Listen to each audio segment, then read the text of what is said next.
Bonjour à tous. Aujourd'hui, le 7 avril 2023, une batterie au lithium-ion a pris feu, propageant ses dégâts à un wagon d'Objectif Mars au Futuroscope.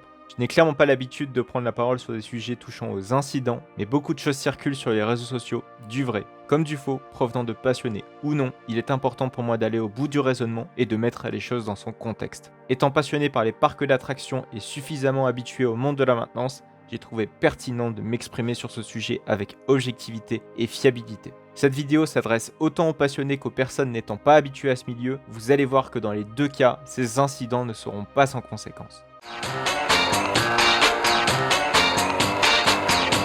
Like this, like that, like this, like that, like this, like that, like this, like that.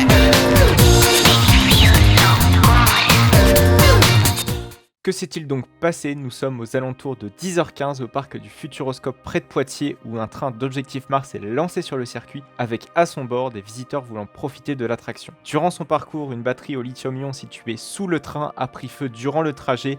Le train a terminé son tour avant d'arriver sur les quais d'embarquement et de débarquement en flammes. Plusieurs visiteurs et membres du personnel ont tenté d'éteindre l'incendie à l'aide d'extincteurs le temps que les visiteurs puissent être libérés. Tous les visiteurs de l'attraction ont fini par être évacués, dont les personnes directement victimes de l'incident. Pour l'instant, nous ne savons pas comment et pourquoi la batterie a pris feu.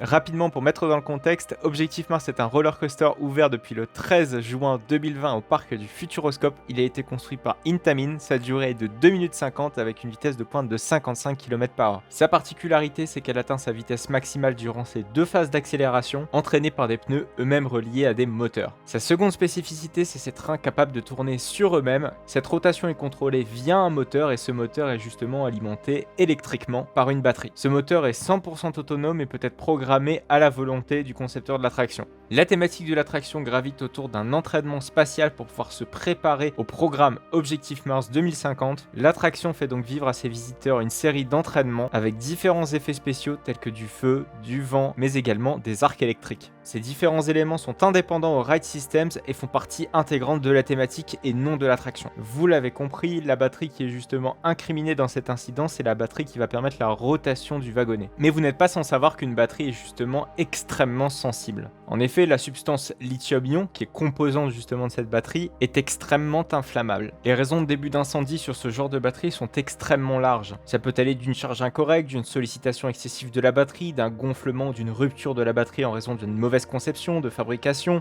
ou encore de dommages physiques qui proviennent d'un contact non maîtrisé. Tout ce genre de problèmes sont déjà prévus à la base dès la phase de conception. Et c'est durant cette phase qu'on va y étudier les différents niveaux d'usure des différents organes. Quand est-ce qu'un organe de roulement doit être changé? Quand est-ce qu'un convoyeur doit être changé? Quels sont ses niveaux d'état d'usure? Quels sont les signes d'une usure? Tant de choses qui sont scrupuleusement et appliquées quotidiennement par les techniciens de maintenance du parc. Chaque organe est identifié et tracé des différentes opérations qui lui ont été appliquées du début jusqu'à la fin de sa vie. Je pense que vous y voyez un petit peu plus clair, c'est que les défaillances peuvent être nombreuses. Que ce soit une batterie non conforme reçue du fournisseur, une batterie qui n'a pas correctement été installée, une batterie qui ne s'est pas correctement chargée. Est-ce que c'est le chargeur qui est défaillant? Est-ce que c'est l'entretien qui est défaillant? Ou même un événement, une circonstance exceptionnelle? Est-ce que c'est l'utilisation qui est défaillant? Par exemple, un visiteur peut très bien jeter quelque chose sur la batterie sans le faire exprès et puis voilà, tout s'enflamme. Voilà, c'est tant de choses qui peuvent survenir, dont malheureusement, à l'heure actuelle, on n'a pas encore la réponse. Tout ça pour en venir à une chose, c'est que j'ai entendu énormément de personnes incriminer Intamin, le constructeur de l'attraction, comme étant l'un des principaux coupables de cet incident. Or, vous le voyez, les raisons sont multiples. D'autant plus que Intamin n'est sûrement pas le fabricant de cette batterie. Ne lâchons pas la charrue avant les bœufs, laissons l'enquête faire. J'aimerais vous rassurer sur une chose, c'est sur ce type d'incident. Là, on a affaire carrément à une batterie qui brûle. Dans la vie courante, vous avez sans doute déjà entendu parler de batteries qui brûlent, c'est pas nouveau. Par exemple, dans les voitures électriques, dans vos smartphones. Tous ces appareils utilisent des batteries à lithium-ion qui ont tendance à être ultra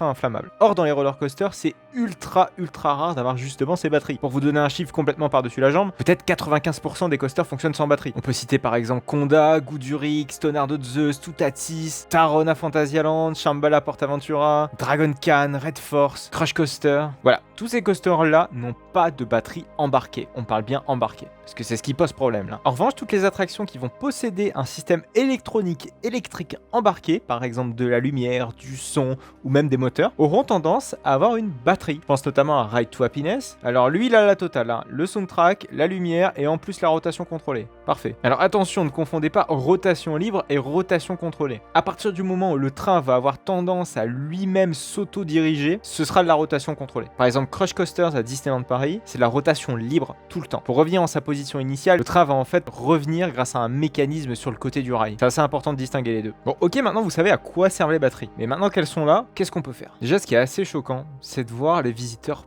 piégés dans les harnais du coaster. Déjà, l'un des piliers fondamentaux dans un roller coaster, c'est qu'on ne peut pas ouvrir un harnais lorsque le coaster est en fonctionnement. Alors en fait, si, il y a quand même une sécurité manuelle qui n'est pas accessible par le visiteur. Il faut que quelqu'un vienne en fait, si vous voulez, sur le côté du train pour activer une pédale et ouvrir les harnais. Mais autrement, en temps normal, le coaster doit être correctement positionné, aligné, pour pouvoir ensuite ouvrir les harnais. C'est une sécurité supplémentaire. Une sécurité qui, pour la première fois, est contredite. Ce n'est plus une sécurité. Là, ça devient le danger. Et c'est un problème finalement qu'on avait déjà eu auparavant avec les flumes et les rafts. C'est pour ça que vous voyez extrêmement rarement des ceintures de sécurité dans les flumes et les rafts. Tout simplement parce qu'il y a un risque de retournement. Il est très faible ce risque, mais il est là. Parce qu'il y a un risque que le bateau puisse couler. Et bien s'il coule, il faut bien que les visiteurs puissent sortir. Voilà, c'est un sacré dilemme, un sacré sac de nœuds qui est en train de se poser à nous. Mais c'était important de le communiquer, mais je tiens à le rappeler que ce risque est extrêmement faible. Comme je vous l'ai dit, la plupart des roller coasters ne comportent pas de batterie, et quand bien même cette fois-ci la batterie a pris feu, ça pourrait très bien être un autre composant, pour des raisons X, Y, voilà. Mais encore une fois, les composants électriques sont vraiment pas monnaie courante dans les trains. En tout cas, les composants électriques sous tension. Et c'est là qu'il y avait autre chose qui m'a alerté. C'est que des personnes ont tenté d'éteindre l'incendie avec un extincteur. Il faut être absolument vigilant sur quel type d'extincteur on utilise dans ce cas-là. En l'occurrence, pour éteindre un composant sous tension, il faut utiliser un extincteur de type CO2, à dioxyde de carbone. Pourquoi pas un autre? Tout simplement parce que si vous essayez d'éteindre un incendie avec de l'eau provenant d'un composant électrique, typiquement c'est comme si vous voulez essayer d'éteindre un incendie avec de l'essence. Bon, j'exagère peut-être un peu, mais c'est un peu la même idée. Et en fait, sans le savoir, les personnes qui ont éteint le feu se sont mis en danger elles-mêmes, puisqu'elles ne connaissaient pas le type d'extincteur qu'elles avaient en leur possession. Elles l'ont pris, elles l'ont éteint. Heureusement pour elles, rien ne s'est passé, mais ça aurait pu être bien plus grave. D'ailleurs, les secours recommande de ne pas éteindre les feux par vous-même lorsqu'ils sont d'origine électrique. Il faut le savoir. Et j'avoue que dans la panique, on peut très vite prendre tout ce qu'on peut pour pouvoir l'éteindre. Surtout que les victimes sont carrément en face de nous. Et c'est très très compliqué quand même de réagir comme ça. Voilà, je tenais à exprimer tout mon soutien pour les équipes du parc du Futuroscope ainsi que pour toutes les personnes qui ont été victimes de cet incident. C'est un incident qui reste extrêmement rare, ne paniquez surtout pas. Vous avez bien plus de chances de crever en prenant votre bagnole que de crever en montagne russe, très clairement.